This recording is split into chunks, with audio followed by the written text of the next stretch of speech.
Welcome you all in this channel. आप सभी का स्वागत है। We will talk about the motivation and the motivational facts roaming in today's social media about the concept of it in this video. So please stay with me till the end. So let's start our discussion. तो motivation ये नाम क्या होता है? आजकल की दुनिया में सबसे ज़्यादा जो यूथ है ये जो वर्ड के ऊपर ही ज़्यादा से ज़्यादा डिपेंड कर रहा है मोटिवेशन, और जिसका कॉन्सेप्ट बिल्कुल बदल चुके हैं। क्या होती है आजकल की कॉन्सेप्ट? कोई भी एग्ज़ाम को क्रैक करने से स्टार्ट करके कोई भी चीज़ों लाइफ में आप अचीव करना चाहते हो, वैसे हर एक मुद्दे पर आपको मोटिवेशन की ज़रूरत होती है। मतलब क्या? मोटिवेशन की ज़रूरत आपको इसीलिए होती है कि आप कोई चीज़ में इलुस्ट्रेट करके आगे बढ़ सको। कैसे? मान लो आपको नीट या फिर जेई कुछ भी क्रैक करनी है, ऐसे कॉम्पिटिटिव एग्ज़ाम, तो उसके अकॉर्डिंगली आपका जो सीनियर्स होते हैं, जो आजकल की जो सो कॉल्ड सीनियर बोलते हैं, जो ऑलरेडी कॉलेज में पढ़ते हुए रहते हैं, तो उन्होंने उनकी लाइफस्टाइल, वहाँ जो भी चीज़ें उसको फैसिलिटीज़ दिए जाते हैं, वो सारी चीज़ें आपके सामने रिप्रेजेंट करते हैं, और आप उन सारी चीज़ों को, वो सारे फैसिलिटीज़ को गेन करने के लिए ही पढ़ने की कोशिश करते हो। पर पाते हो क्या नहीं, वो तो आपके ऊपर डिपेंड करते हैं, लेकिन पढ़ने की कोशिश करते हो, फिर आपको ड्रॉप आते हैं, फिर उठते हो, फिर जाते हो। तो जैसे कि मोटिवेशनल स्पीचर आ जाते हैं आपके सामने कि आपको ऐसे करके करना है, उठ जाना है, ऐसे चलते रहना है, क्योंकि लाइफ में ऐसा मिलता है, ये मिलता है, वो मिलता है। कुछ कुछ चीज़ें सही होता है, कुछ कुछ चीज़ें गलत होता है। मैं नहीं बता रहा हूँ कि इसको ब्लेम नहीं कर रहा हूँ, क्योंकि कॉन्सेप्ट है वो ही क्लियर नहीं, तो किस प्रकार से ये सही हो सकता है पूरी तरीके से? बिल्कुल नहीं हो सकता ना। तो आपको क्या करना है कि वो सारे स्पीच से जो चीज़ें आपको लगता है प्रोडक्टिव, उन सारे स्पीच, वो सारे जो बात है वो आपको दिमाग में रखना चाहिए, और बाकी बाकी सारे आपकी अपनी तरीके से मॉडिफाई करके आगे बढ़ना चाहिए। जैसे कि मान लो आपको कोई भी इंस्टीट्यूट के अंदर में आप जा रहे हो, चाहे एम्स हो या फिर आईआईटीज़ हो, उनके अंदर में आपको क्या दिया जाते हैं कि बहुत अच्छे हॉस्टल लाइफ या फिर फैसिलिटीज़ दिए जाते हैं। क्यों? क्योंकि आप जो काम करोगे, जो भी काम कर रहे हो आप, you are a scientist, you are a engineer, you are a doctor और एनी अदर बिग प्रोफेशन, वहीं पे आपको वो सुविधाएं, वो फैसिलिटीज़ इसीलिए दिए जाते हैं कि आप अपने आप को रिचार्ज कर पाओ, आपकी जो ज़रूरतें हैं वो पूर्ण हो पाए, ताकि आपका जो असली काम है, आपका जो ड्यूटी है, वो सही तरीके से आप परफॉर्म कर पाओ। इसीलिए वो सारे फैसिलिटीज़ दिए जाते हैं। तो आप पढ़ने के टाइम पे ये सोचो कि मेरे को ये 5 स्टार होटल में खाने को मिलेगा, यहाँ पे ऐश करने के मिलेंगे, इतने सारे फैसिलिटीज़ होंगे, इतना पैसा होगा। It is not the right thing. आपको इलस्ट्रेशन इसीलिए करने कि क्योंकि आपको वो सारी चीज़ें मिलेगा, लेकिन उसके पीछे पर्पस है। पर्पस क्या है? आपको काम करना होगा, जगत के लिए, दुनिया के लिए, सोसाइटी के लिए आपको काम करनी होगी। अपने आप की जो एबिलिटी है उसको सर्व करना होगा। This is the main motive of that facilities. आप फैसिलिटीज़ का सुनो, मोटिवेटेड हो, कोई बात नहीं, ज़रूर होना चाहिए, लेकिन पीछे की कारण, राज को अपना सुनना है, समझना है कि क्यों दिया जाते हैं, और इसीलिए आपको पढ़ना चाहिए। उसको पाने के लिए नहीं, उसको पाकर सही तरीके से उसका उपयोग भी करना होगा, और वो उपयोग तभी हो सकता है जब आप सही तरीके से पढ़ाई करोगे। इसीलिए आपको मोटिवेटेड रहना तो है। उन सारे बातों को सुनकर भी मोटिवेटेड रह सकते हो, और ना सुनकर भी रह सकते हो, ये मानकर कि हमें वो सारी चीज़ें मिलेंगे, लेकिन वो सारे फैसिलिटीज़ हमारे काम को सही तरीके से रिप्रेजेंट करने के लिए ही दिया जाते हैं। इसीलिए ओवर थिंकिंग, जो ओवर थॉट है, वो सारी चीज़ों को फॉर्मेलिटीज़ में परिवर्तित करो, और सही प्लान और सही शेड्यूल बना के फोकस रहकर पढ़ाई करते हुए चले जाओ। और मैं मना नहीं कर रहा हूँ कि ये सारे वीडियोज़ को मत देखो, लेकिन देखना है तो ऐसे मत लो कि हमें बस वो चाहिए इसीलिए हम पढ़ रहे हैं। नहीं, इसीलिए करो कि आपको अपनी जो ड्यूटी है वो फुलफ़िल करनी पड़ेंगे, और वो सारी चीज़ें आपको शायद मिल सकते हैं, ज़रूर मिलेगा, लेकिन सर्वोपरि आपको क्या करना पड़ेगा? अपनी जो ड्यूटी है, अपनी जो कर्तव्य है, उसको निभाना पड़ेगा सही तरीके से। इसीलिए पढ़ाई की आवश्यकता सबसे महत्वपूर्ण होती है over the all the motivations, right?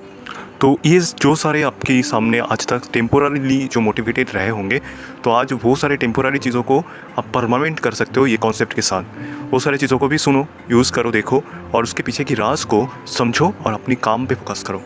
तो ऐसे ही आप मोटिवेटेड हो पाओगे, किसी की सहायता के बिना, अपने आप में, हर टाइम, हर वक्त, ठीक है?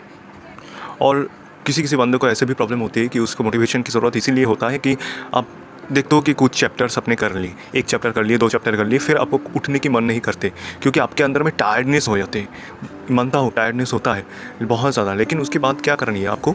रिफ़्रेशमेंट, थोड़ा बहुत रिफ़्रेश हो जाना है, आपको थोड़ा बहुत ब्रेक देना है, आपको हाफ डे ब्रेक भी दे दो, फिर आपको एंथुसियाज़्म आएगा, फिर आप कुछ टारगेट को अचीव कर पाओगे।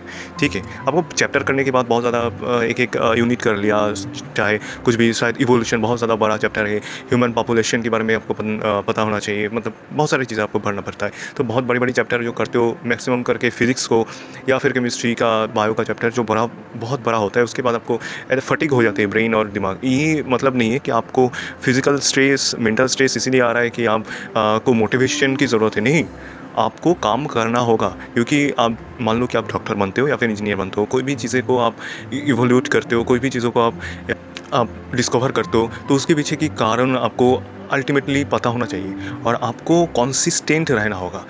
That the key of the success, it is the consistency.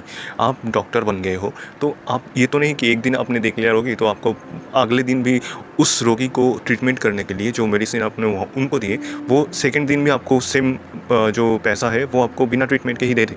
ऐसा आपको ट्रीटमेंट करना पड़ेगा, हर एक दिन ट्रीटमेंट करते हुए जाना पड़ेगा। ठीक है, तो कंसिस्टेंट ट्रीटमेंट आपको प्रोवाइड करनी होगी। कोई भी सर्जरी हो कंसिस्टेंटली करनी होगी, कोई भी इन्वेंशन हो, साइंटिस्ट बन गए हो तो आपको इन्वेंशंस की जो भी चीज़ें हैं स्टेप बाय स्टेप आप कंसिस्टेंट रहना होगा। ऐसा नहीं एक दिन कर दिया, 2 दिन सो गए, फिर से कर रहा हूँ, ठीक है, लेकिन ऐसा नहीं और भी नहीं किया तो आपको वहाँ पे कोई दाम नहीं मिलने वाला। इसीलिए पढ़ाई की कंसिस्टेंट रहना होगी और आपको फटीग आएगा, फिज़िकली मेंटली फटीग आएगी, उसको रिप्लेस किया जा सकता है रिफ्रेशमेंट की मदद से। ठीक है, आप कोई भी रिफ्रेश जैसे हो माइंड को करके फिर काम में लग जाओ। ठीक है, उसके लिए मोटिवेशन की ज़्यादा ज़रूरत नहीं होती। ठीक है, तो इसी प्रकार से मोटिवेशन को यूटिलाइज़ करना सीखो और जीवन में आगे बढ़ो। मोटिवेशन का असली मतलब क्या होता है? मोटिवेशन की मतलब होता है प्रेरणा। प्रेरणा की मतलब कोई भी लोग अपनी जो राह पर आप चल रहे हो उसी रास्ते पे, वही राह पर दूसरों ने बहुत ज़्यादा मेहनत करके, बहुत ज़्यादा स्ट्रगल करके सक्सेस को प्राप्त किए। ऐसा कोई नमूना, कोई एग्ज़ाम्पल, रियल एग्ज़ाम्पल आपके सामने है तो आप वो एग्ज़ाम्पल को देख करके हिम्मत आते हैं आपके अंदर। तो ये ही है मोटिवेशन के असली मतलब। और कोई बात नहीं, ऐसे कुछ मोटिवेशन की और कोई मतलब नहीं होता। ठीक है, आपको इलस्ट्रेशन करना है मेरे को यहाँ पे जाके इतना अच्छा ज़िंदगी मिलेगा, ये मोटिवेशन नहीं होती। ये एक प्रकार की इलस्ट्रेशन के नाम से जाना जाते हैं। This is not the ultimate motivation.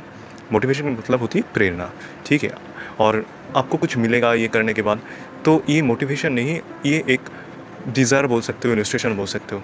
लेकिन वो डिज़ायर के पीछे यदि आप कारण लगा देते हो कि क्यों मुझे मिलेगा और मुझे मिलने के बाद मैं उसे किस प्रकार से उपयोग करूँगा, उसके लिए मेरे को तैयार होना है, ये होती है मोटिवेशन। ठीक है, तो मोटिवेशन को सही तरीके से लो, यूटिलाइज़ करो और चीज़ों को अच्छी तरीके से एब्जॉर्ब करके आगे बढ़ने की कोशिश करो लाइफ में। तो stay tuned, stay motivated, like stem cell, कभी भी गिरोगे नहीं और रिफ्रेशमेंट करते हुए रहो। और if you are new in this channel, then I will definitely recommend you to subscribe it, because यहीं पे आपको अलग नज़रिए से, अलग एंगल से, अलग तरीके से लाइफ को देखने को मिलेगा। कुछ प्रॉब्लम्स को अलग एंगल से सॉल्व करने को मिलेंगे जो सबसे महत्वपूर्ण होती है, भूमिका रखती है हमारे जीवन में, वो है अपनी तरीका।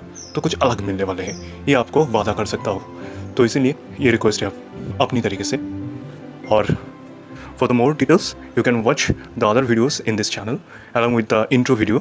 जो मैंने पहले वीडियो था वही में मैं पूरा पर्पस जो है यहाँ पे बहुत अच्छी तरीके से रख दिया हूँ, आप सुन लीजिए as per your time, as per your comfort of course. And videos यदि आपको कोई हेल्प मिलते हैं, कुछ अलग देखने को मिलते हैं, ज़रूर जो मिलता है अलग देखने को, यदि ऐसा कुछ है तो ज़रूर इसको लाइक कर दीजिएगा, शेयर भी कर सकते हैं। एट दी लास्ट सारे कुछ आपके हाथ में है, लाइक करना, शेयर करना, सब्सक्राइब करना, लेकिन मेरी तरीके से मेरा प्रयास अवश्य रहेगा कुछ अलग दिखाने की, कुछ अलग करने का। तो keep hustling, keep doing well. Thank for watching.